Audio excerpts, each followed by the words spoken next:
One of the reasons that the Red Mile is so popular amongst harness racing fans is because of the standardbred nurseries located not far from here. Earlier this week, Tom Hammond visited many of the famous standardbred nurseries. And now let's go to the farms with Tom Hammond. In actual distance, we aren't that far from the Red Mile, but in terms of the excitement and action of the racetrack, we're a million miles away on the peaceful acres of a standardbred breeding farm, one of the many in central Kentucky that are producing the harness racing stars of the future. We thought you'd like to visit three of the more prominent of those breeding farms. This is Stoner Creek Stud, just outside Paris, Kentucky, a farm that began its history as a thoroughbred operation. It was founded in the 40s by John D. Hertz, who made a fortune in New York yellow cabs and in rent-a-cars. And it was a famous thoroughbred operation. Triple Crown winner Count Fleet stood here until his death. But it was converted to a standardbred operation when purchased by Norman Woolworth and David Johnston. And now it's the home of some famous standardbred stallions as well. Meadow Skipper, Neville Pride, Governor Skipper, and French Chef. The manager of Stoner Creek is Tom Stewart. Well, Stoner Creek was originally built in the early 1940s by John Hertz, who owned Hertz Rent-A-Car. Mr. Hertz died in the early 60s, and Norman Woolworth and David Johnston formed a partnership and bought Stoner Creek in 1965.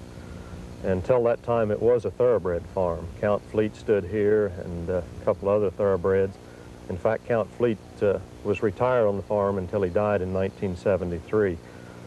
But since 1965, it's been a purely standardbred farm. We're market breeders. That's what we're in the business for, to sell yearlings. We own shares in stallions and some stallions outright. But what we do is own the mares, breed them to the stallions, hopefully getting 2 years ago, guessing what people are going to like this year, and selling yearlings in the fall sale. We've got 1,005 acres on the farm now. We bought another smaller farm 5 years ago, which gave us about a third more land. But we're have 75 of our own mares. During the breeding season, with the outside mares that ship in, we'll have in the neighborhood of about 400 mares on the farm.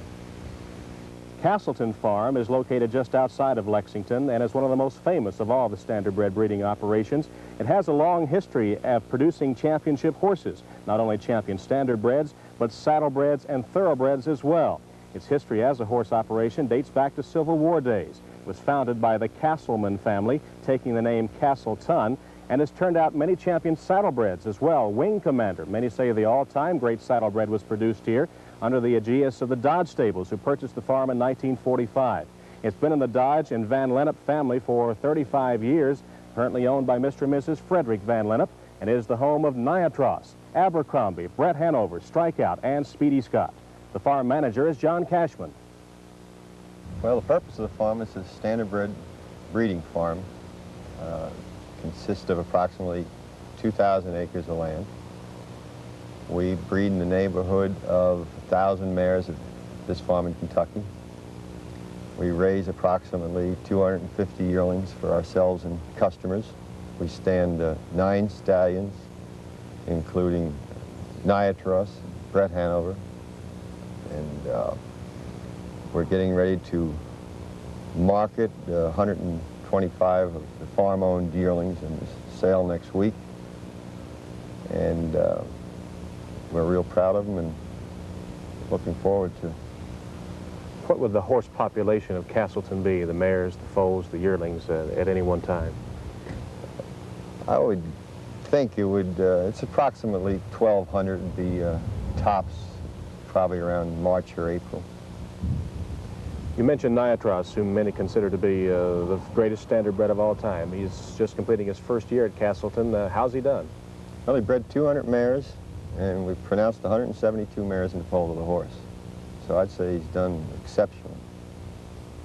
Not far down the road from Castleton and adjacent to the Kentucky State Horse Park is Walnut Hall, one of the most historic of all the standardbred breeding operations. In fact, this acreage served as a dueling wood for Lexington residents in its early history. It was founded by a French Huguenot who bought the acreage way back before the Civil War, planted all the walnut trees that gave it its name.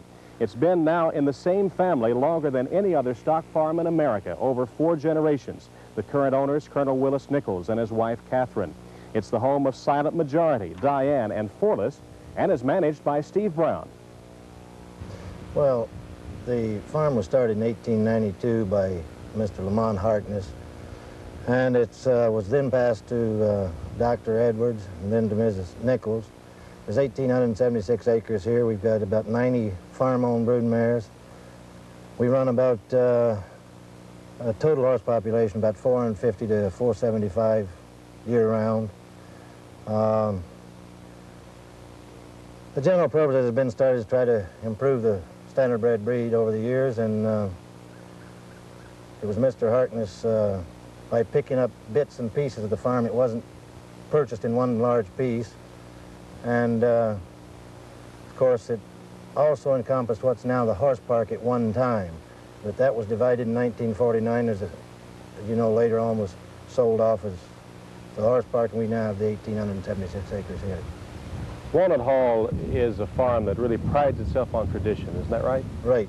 Mrs. Nichols is very definite on keeping a tradition. How does that manifest itself in your operation? What do you do traditionally that maybe some other farms have gotten away from? Well, I don't know really. Well, I guess you could say one thing is the leading. A lot of farms have gotten away from that. I think Hanover still, the shoe farm still leads, and I think Alan Levitt still leads his trotters. But other than that, I think we're about the only one left that, other than those two that I know of, that lead their yearlings. Why is Kentucky such a center for raising horses? Well, I think a lot of that is because of our limestone soil. We're pretty much a grass, all farms around Kentucky except for their tobacco crop is pretty much based on grassland farming, and which made it a natural for the horse. Well, I'd have to say the land is outstanding. The drainage, the limestone, the water, the climate is exceptional. Kentucky doesn't have the insect or pest control that many of the northern states and southern states, and even it doesn't have the excessive heat continuously like they do in the Central America. All those factors make it the most ideal place to keep a horse. Well, Kentucky's horse paradise, really, Tom. It's the soil, the climate, everything, the lay of the land. It's just horse country. These breeding farms, their managers and their staffs are the real foundations of the sport of harness racing. It's their aim not only to produce good horses, but potential champions. And through their efforts, the best traditions of harness racing are kept alive. Now let's go back to the Red Mile.